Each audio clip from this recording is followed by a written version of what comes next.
นี่ออกกับผาแบบผู้หญิงเลยนะ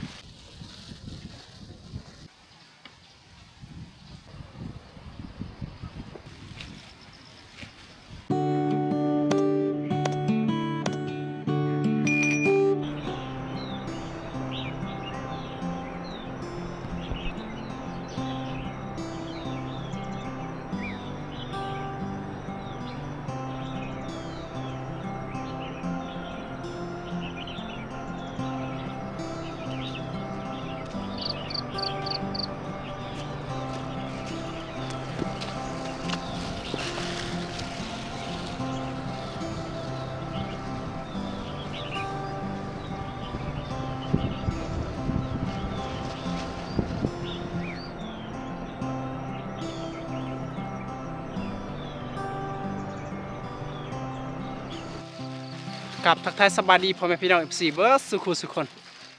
ยินดีต้อนรับเข้าสู่ซ่องเบาเติมคนดอยทุกคนตอนนี้อยู่กับเบาเติมคือเก่าทุกคนก็คือเบาเติมเดี๋ยวนี้กะ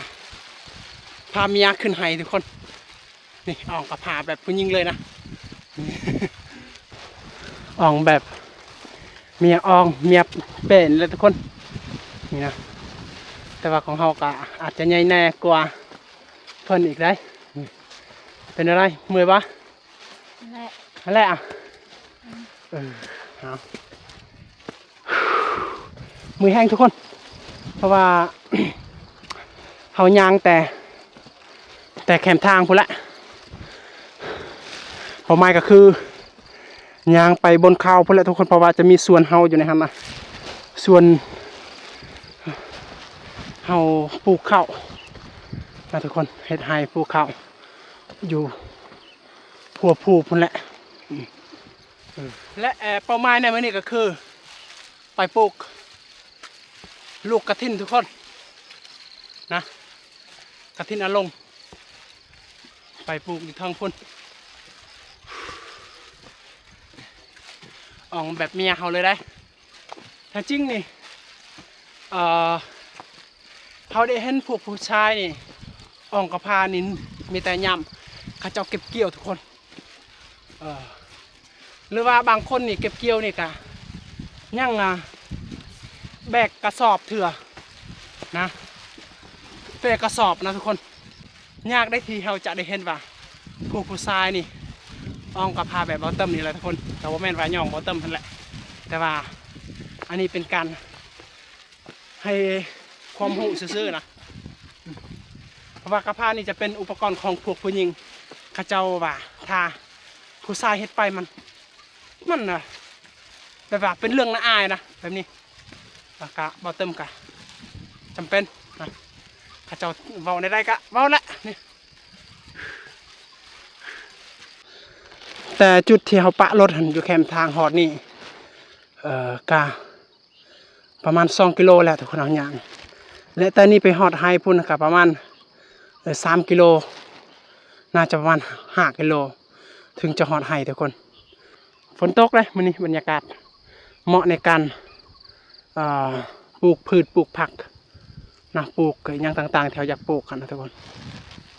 ท้องฟ้าก็มืดหากกระเซาฝนทุกคนโอ้นี่จะเป็นเหล่าเขาเลยเหล่าเขาอยู่กลางป่าที่กระเจ้าเฮ็ดไว้นี่โอ้เขายังอยู่นี่ยังแต่ว่ามันเลือดแต่แกบบ่จักนี่อยู่ข้างล่างนี่เต็มแกบไม่แต่ว่านู่นและประจำทุกคืนทุกคนโอเคเดินทางไม่แต่อย่าลืมกดไลค์กดแชร์กดติดตามเป็นกำลังใจเด้อทุกคนเด้อให้เพื่อเฮาแหละมีกำลังใจในการอัปเดตบรรยากาศและคลิปให้แก่พี่น้องกะได้เบิ่งได้ชมทุกวันนะ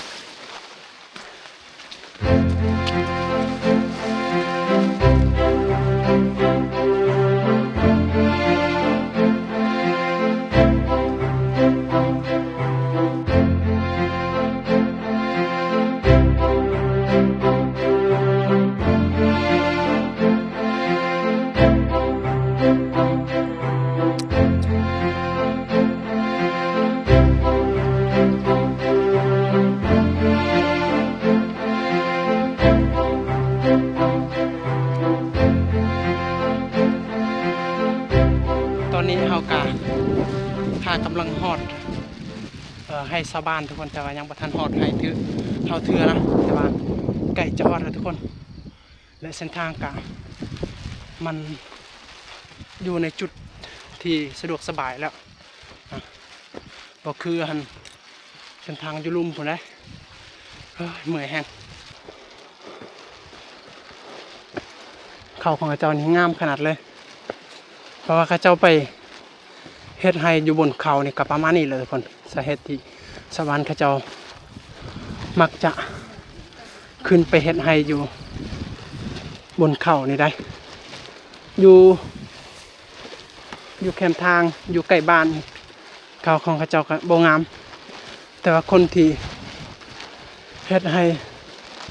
อยู่บ่อนเปล่าเปลี่ยวอยู่บนเขานี่เบิ่ง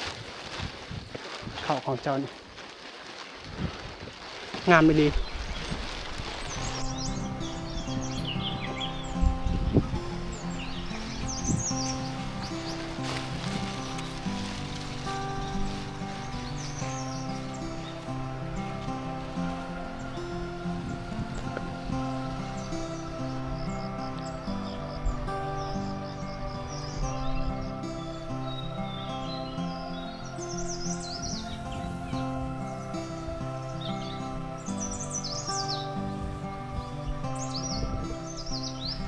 ตอนนี้ฮอตแล้วทุกคนบอลที่เฮาอยากเฮ็ดเวียกนะนี่อันนี้จะเป็นหลานเอื้อยมันจะเป็นเมียเฮาแต่ว่าเฮากับพักนั้นข้าเจ้าก็เฮ็ดพักนี้นะเมื่อยแห้งไม่แห้งทุกคนเมื่อยแน่และใส่เสื้อกันฝนนั่นขึ้นภูแบบนี้โอ้เกือบล่มทุกคนเลย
เวลาเขาขึ้นให้อยู่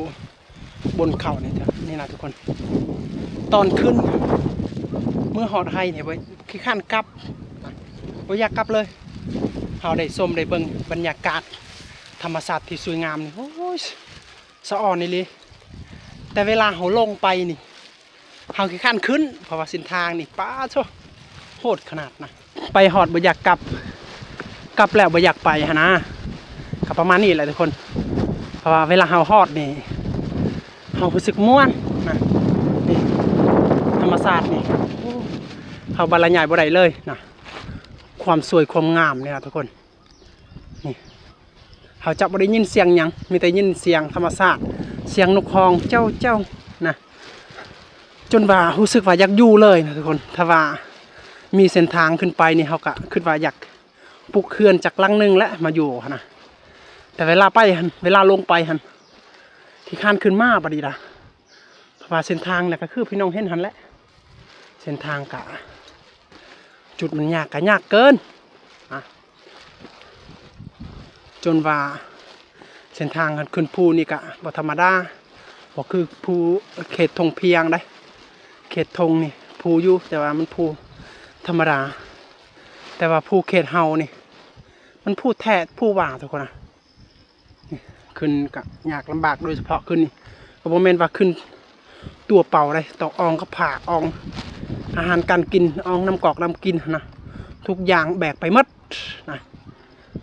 ต้องอาศัยความอดทนนั่นแหละความแข็งแรงความดุมันขยันเพียรนะนี่โอเคเอาเริ่ม จะเฮ็ดเวียกบัดนี้สมน้ำกันเลยภาคนี้จะเป็นไห้ของเอื้อยและหลานและภาคนี้จะเป็นไห้ของเฮาอันนี้จะเป็นไม้ขอบเขตนะไม้ขอบเขตที่เฮากั้นไว้นะนี่เป็นไม้แบบนี้แหละนี่ไปทางนี้เลยของเฮานะนี่แล้วไปหอดนี่ไปพุ่นตามไม้ไปนี่แหละไปพุ่นแล้วจากนี้ภาคนี้ก็จะเป็นของข้าเจ้าและภาคนี้จะเป็นของเฮา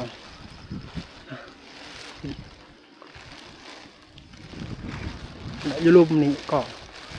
อันนี้ซื้อกงไม้ตัวนั้นและซื้อหวยตัวนั้นเลยพุ่นนี่เป็นของเฮานะ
Đời tía.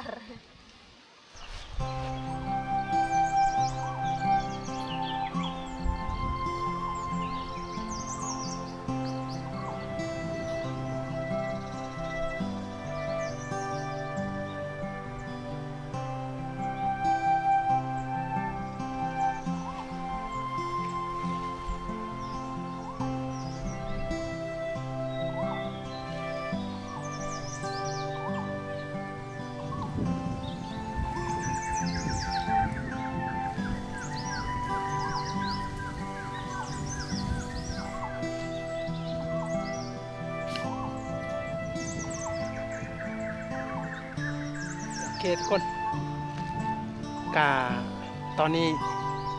เฮาปลูกกะยังบ่ทันแล้วเทื่อทุกคนก็ยังอีกหลายนะแต่ว่าเฮาก็มีเวลาบ่หลายก็เลยเฮาก็อยากเริ่มปิดคลิปทุกคนเฮาอยากเฮ็ดเวียกให้เต็มที่นะเพราะว่าผลปลูกของเฮาก็ยังมีหลากมีหลายทุกคนแต่ว่าหาการปลูกกับประมาณนี้เทิงหันเฮาก็ปลูกแล้วที่แม่ปลูกก็ 2-3 วันที่แล้วอยู่เทิงหันแต่ว่ายังอีกก็ฝากลุ่มหันนี่ยังอีกแต่นี่ไปพุ่นหันก็น่าจะประมาณเฮาใช้เวลาประมาณ3 ชั่วโมงถึงเฮาเฮ็ดเวียกสำเร็จได้บรรยากาศก็ฝนตกบางนาทีบางเวลาก็ฝนตกได้เราก็ต้องใส่เสื้อกันฝนยันว่าหนาวทุกคนเพราะว่าเย็นนี่ลิอากาศนะทุกคนเย็นขนาดเลยสำหรับคลิปนี้ก็เฮาหวังว่าเฮาได้พักได้ตอนบรรยากาศที่สวยงามและความสุขให้แก่พ่อแม่พี่น้องที่กำลังติดตามและเบิ่งติดตามชมอยู่นะก็สำหรับ EP นี้ก็อยากลาไปน้องไปก่อนบ๊ายบายทุกคน